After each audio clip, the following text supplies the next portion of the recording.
Hello friends, welcome to my channel. In this video, we'll learn the use of group by in SQL Server. So the group by statement groups rows that have the same values into summary rows. The group by statement is often used with aggregate function, count, max, min, sum and average. I already have a separate video on aggregate functions. I will give the link for those tutorials in the description box. Please go through with this to have more understanding on aggregate function. Here is the group by syntax. Select column names from table name, where condition, and then we use the group by.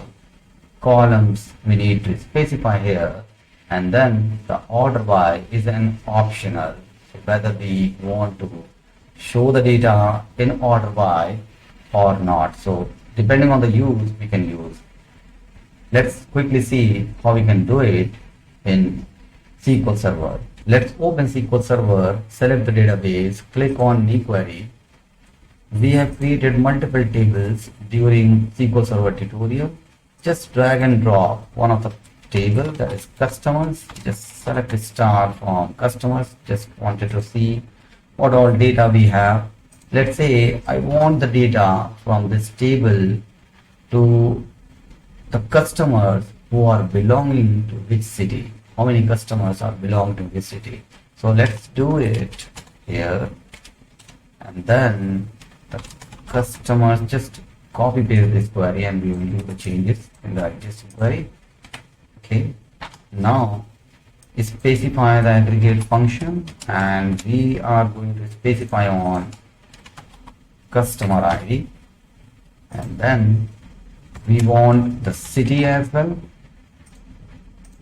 Let's do it here, group by,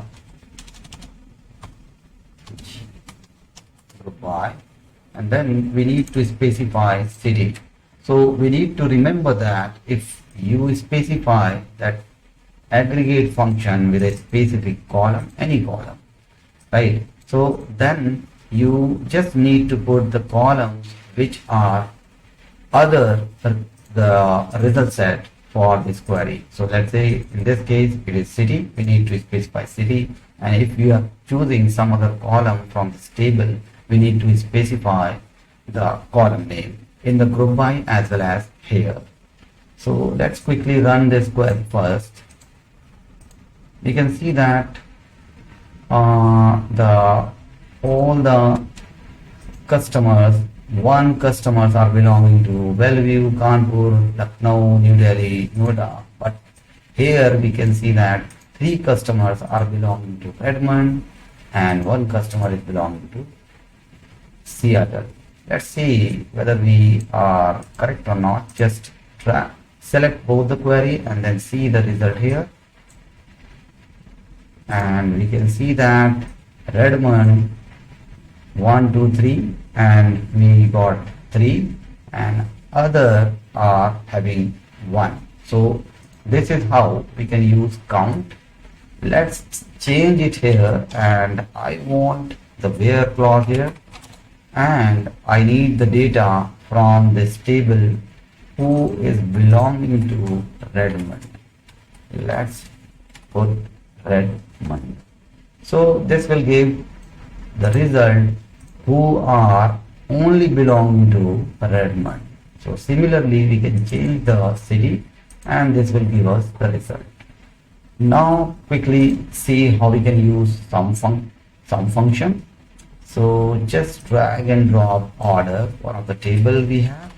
Select star from customer orders, and then select this query, and we can see that we have order ID, customer, item, quantity and price.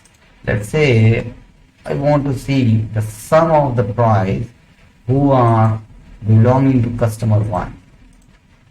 So just copy paste this query and then put here and do the changes in existing query. Let's just change the table name first, and then we need to specify, not here, we are not counting anything, we are not counting the data in the table. Here we want the sum, and then we need to put the price here, and we want the customer ID, and then here we can remove as we don't need any specific.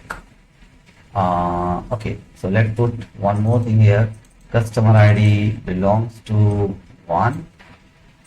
So this will give us the sum for the price of the item belongs to customer ID 1.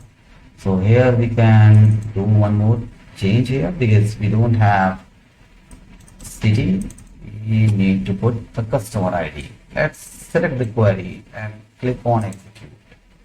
We can see that the customer chosen few items. Let's do one more thing here. Just select this query and put it here, and then see the results are coming here. So see, the order belongs to two orders is there for customer ID 1, customer ID 1. We have 50,000 here, and then here we have 12,000, sorry, 1200. So that means when we add them, it will be 51,200. So this is how we can do the sum function as well. Here we can give one more thing. We can give the alias to this. Let's say total price, and then just cut it here and paste it after customer ID to show the data in a good way. Let's select the query and execute it. You can see that the customer ID has chosen the item or the price 51,200. So this is how we can use aggregate function. We can use some other function as well, like min, max. So this is how we can use the aggregate function with the use of group by and where clause. That's it from this video. Thank you for watching.